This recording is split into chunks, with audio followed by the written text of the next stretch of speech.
I want to thank you, Shawna, for meeting with us to do this interview about Diner Connection. And I was looking at the app again, and it's so cool. How did you guys get started on that, by the way? How did you guys come up with the idea and decide, hey, we're going to build this thing out and do this? Well, you'll laugh. When I was pregnant with my oldest, we went to Hawaii for a vacation, the baby moon, as they like to call it. And we had been warned since I was pretty pregnant to be, prepared for, hour to 2 hour long waits at most of the restaurants on Waikiki. And most of those restaurants don't take reservations. So we were okay with that, and we went the first night and saw that it was a standard waiting list, and they handed you a little pager. So we sat there the first night, waited and waited and waited. So we thought, okay, next night we'll go somewhere different. And the same thing happened. And in all of these restaurants, as you can imagine, the scenery is in the seating areas. So when you're waiting for a table, you're on the street side, and it's ugly, it's busy, it's crowded, it's concrete. There's never enough seating, and they give you these pagers that only have a radius of like 200 to 300 feet. And we knew immediately, like, there's got to be a better option out there. So we kind of let it simmer and fester, and our children were born, and then Mother's Day a couple years ago, both of our kids were fussy and irritable, and we had to wait almost 2.5 hours for Mother's Day lunch. And by the time we got done, about halfway through the meal, my kids had just had enough. They were done. And so my husband says, "Honey, you take your time, enjoy your meal. I'm going to take the kids and go sit in the car. I've already paid for everything, and you just enjoy Mother's Day." And I was like, okay. But I was like, if they didn't have to wait with this little pager for 2 hours, if we could have been in the car watching, Barney, or, if we could have been roaming around, shopping or whatever, they might not have been so frazzled by the time they got to the table. So we started doing the research, and it was born. Nice. And it was one of those ideas that when it finally popped, okay, there's these buzzer systems, there's the hostesses calling out the names, but everybody's got a phone. I mean, I don't know anybody who doesn't have a cell phone or doesn't know somebody that they dine with that has a cell phone. And it was just the idea of repurposing that. And when we thought about it, we were like, well, this is great that it's a great business opportunity for us, but why hasn't somebody else thought of this? Yeah. And I think in technology across the board, some of the best solutions are the ones that you see that they do that. You just wonder, well, why isn't this already here? Yeah. So it's a hungry market. We're enjoying that. Well, good. So I think things are going very well then. The business side of it is going very well. It's rolling. We have some great companies. We're a Midwest company, and the Midwest isn't adopting quite as fast as we would like, and that's understandable. We're kind of told to expect that. We've got some great companies East Coast. We've got a company in Canada that's using it. Okay. They're in a demo phase right now, but one of our favorite customers that we have up east is a bowling boutique that's in Raleigh, North Carolina, and they use it. They have 3-hour waits for their really high tech, really fun bowling alley, and so I mean it's really great for us to see the customers that are coming to us. Yeah.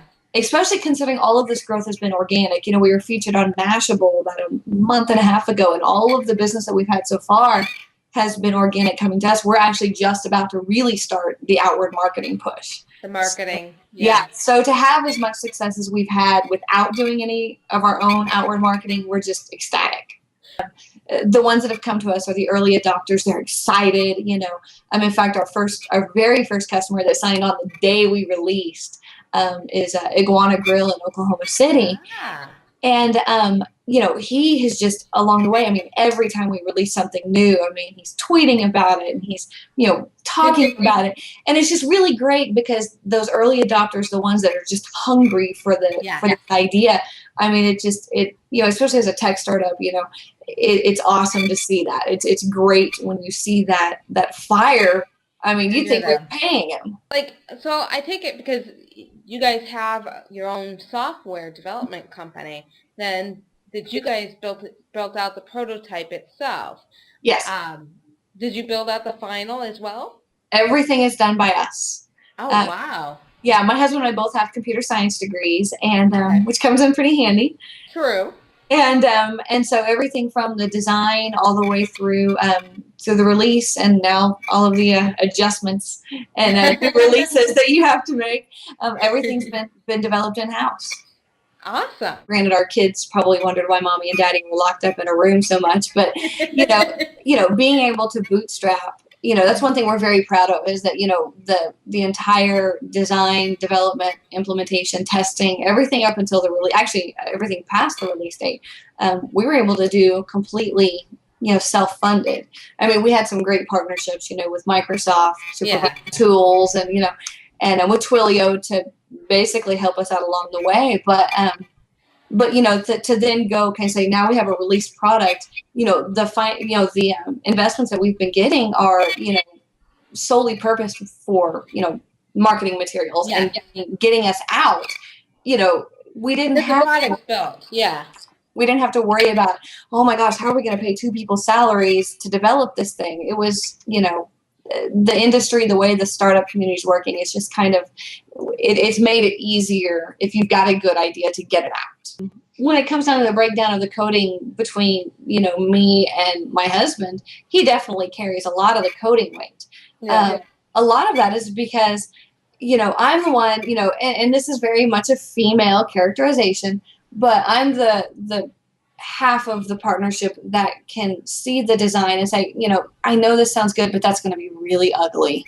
Yeah. Or, we can see processes. Sometimes he gets so delved down into the code that sometimes the beauty of the product and the beauty of the process gets lost. And so you need that really great balance. Yeah. I think that's why women in tech are so good at what they do, is because we are concerned with the aesthetics, and we are concerned with the process, and we are concerned with the flow. And then we can also translate that over to the tech side and know how to make it happen. Yeah. We understand the front end, the user experience, and the, yeah.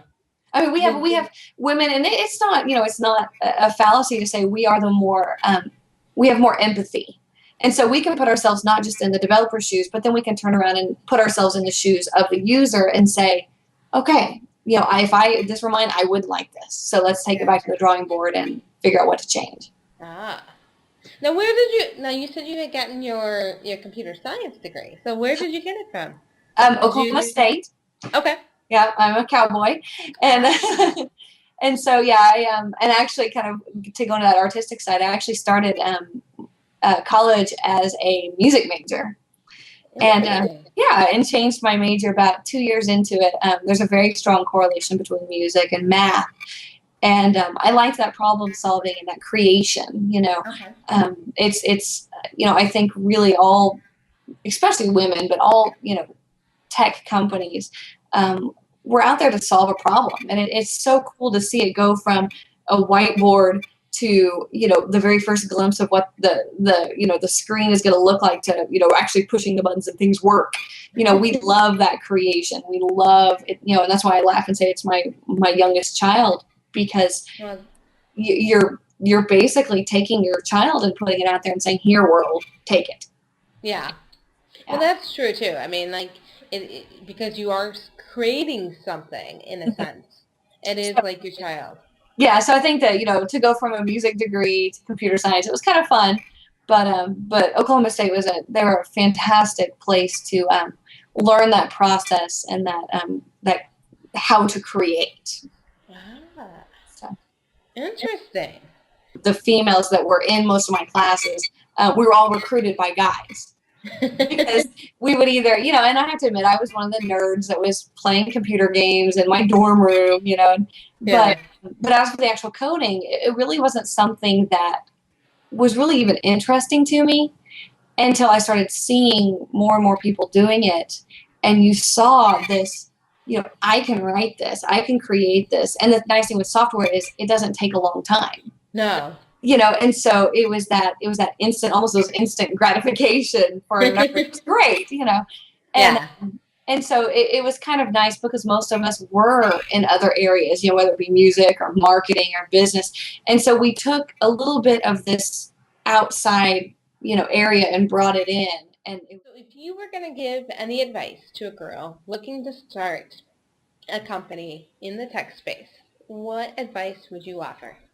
hmm.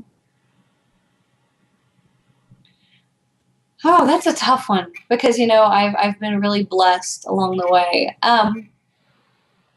I think the biggest advice I would get or give would be immediately, if you've got your idea, hold on to your idea.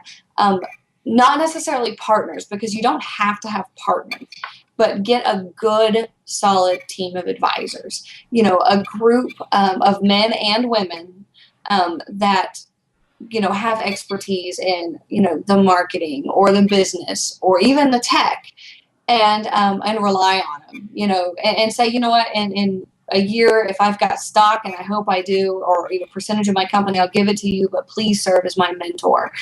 Find somebody that you can, talk to, that you can bounce ideas off, somebody who's going to be honest with you and say, no, that one sucks. Go back to the drawing board, but somebody who will be honest with you, but has your best interest at heart. Because it is tough and it is frustrating, and you are going to have a guy who says, if you're going to give the pitch, you better know the tech. You're going to face that. I can almost guarantee it. And you need to be prepared for it. And you need to have the person that you can call and say, can you believe what this guy said to me? Can you believe this? And they can kind of diffuse the situation for you. Having that person or people that can be there for you has almost been, I can't put a dollar amount on the value. It's,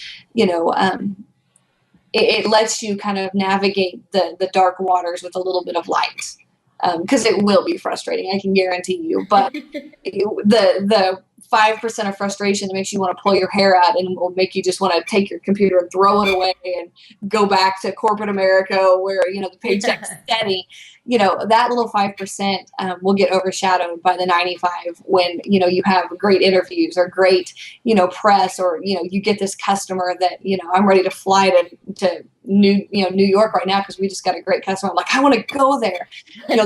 Those moments will carry you. You need somebody to help you get through those dark days. With you for hours on end, but then I think your children and my daughter would probably be like, yeah, remember us? Yeah. It comes So, to the door. Exactly. So I better take that as my cue to let you go.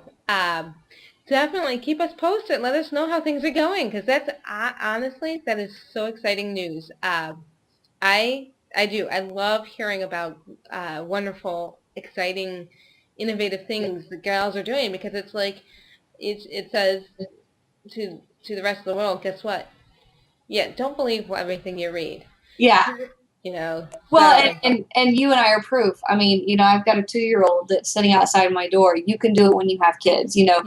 You don't have to have that gap. You don't have to give up your dreams, to have a family, and vice versa. You can do both. You can have the best of both worlds. Yep. So, Yep. well, thank Cool. you.